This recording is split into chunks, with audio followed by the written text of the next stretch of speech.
ஆண்டவர் இயேசு கிறிஸ்துவிலே என்னுடைய அன்பான சகோதர சகோதரிகளே, சமீப காலங்களிலே நம்முடைய மனதை வாட்டி எடுக்கின்ற, வருத்தத்துக்குள்ளாக்குகின்ற, வேதனைப்படுத்துகின்ற வயநாடு சம்பவங்களை பற்றி ஊடகங்களிலே நாம் தெரிந்து கொள்கின்றோம்.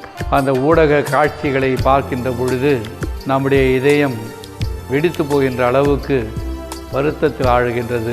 அன்பு சகோதரர்களே, எத்தனையோ ஆயிரக்கணக்கான மக்கள் வீடு இழந்து, உறவு இழந்து, சகோதர சகோதரிகளை இழந்து, அனாதிகளாக, நிற்கதிகளாக, கையேறு நிலையிலே துன்பத்தில் ஆழ்ந்து கிடப்பதை நாம் தெரிந்து கொள்கின்றோம். இத்தனைக்கும் காரணம் என்ன என்று நாம் சிறிது யோசனை செய்தால், இது இயற்கையின் பேரழிவு, இயற்கையின் சீற்றம் என்பதோடு நின்றுவிட முடியாது.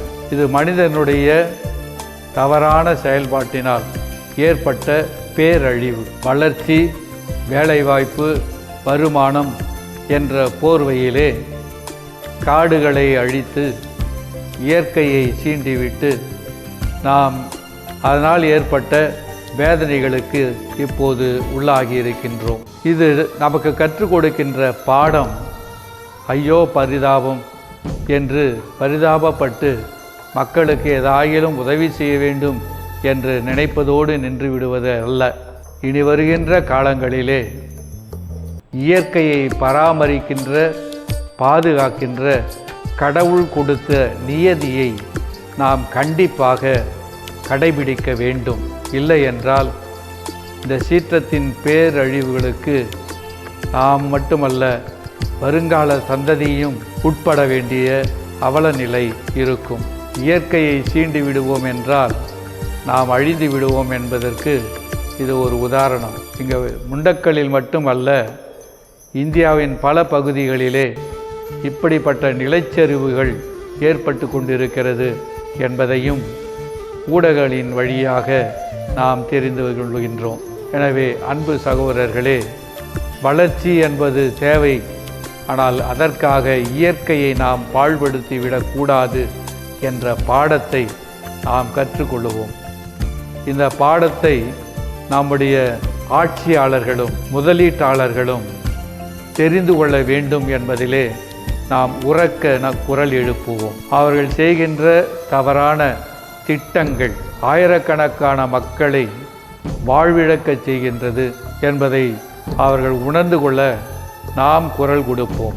இதோடு நின்று விடாமல் நம்மாலான உதவிகளை அவர்களுக்கு செய்வதற்கு முயற்சி செய்வோம். அந்த பொருள் உதவி செய்வதோடு அன்புமிக்கவர்களே, முக்கியமானது ஆண்டவர் இயேசுவினுடைய வார்த்தைகளை நினைவில் கொள்வோம். இப்படிப்பட்ட வேதனையில் இருப்பவர்களுக்கு, நான் பசியாயிருந்தேன், எனக்கு உணவு கொடுத்தீர்கள், தாகமாயிருந்தேன், எனக்கு தண்ணீர் கொடுத்தீர்கள், ஆடையின்றி இருந்தேன், எனக்கு ஆடை கொடுத்தீர்கள், ஆதரவற்று இருந்தேன், எங்களுக்கு ஆதரவு சொன்ன வந்தீர்கள் என்று ஆண்டவர் இயேசு சொன்ன இந்த வார்த்தைகளை நினைத்து நம்முடைய அந்த சகோதர சகோதரிகளுக்கு நம்மால் எப்படியெல்லாம் உதவி செய்ய முடியுமோ அப்படியெல்லாம் உதவி செய்வோம். தன்னார்வம் கொண்ட தொண்டர்கள் உண்மையாகவே சேவை செய்ய விரும்புவார்கள் என்றால் அரசாங்கத்தின் வழியாக அங்கு சென்று தன்னார்வ செயல்களிலே ஈடுபட முயற்சிப்போம். இன்றைய சூழ்நிலையிலே எத்தனையோ தன்னார்வ தொண்டர்கள் தங்களுடைய வாழ்க்கையை பணயம் வைத்து அங்கே மீட்பு பணிகளை செய்து கொண்டிருக்கிறார்கள். குறிப்பாக நம்முடைய இராணுவத்தினர், காவல்துறையினரும் அரசு அதிகாரிகளும் அந்த மீட்பு பணியில் தங்களை ஈடுபடுத்தி கொண்டிருக்கின்றார்கள். அவருடைய பணி சிறக்க நாம் உதவி செய்வோம். அவருடைய பணிக்காக நாம் நன்றி சொல்லுவோம். அதோடு நின்று விடாமல் நம்மால் முடிந்த வகையில் அவர்கள் மத்தியிலே சென்று ஆறுதல் சொல்லவும் உதவி செய்யவும் முயற்சி செய்வோம். அவர்களுக்காக நம்முடைய பங்கிலே வருகின்ற திங்கட்கிழமை மாலை தேவ நற்கனை ஆராதனை செய்வோம்.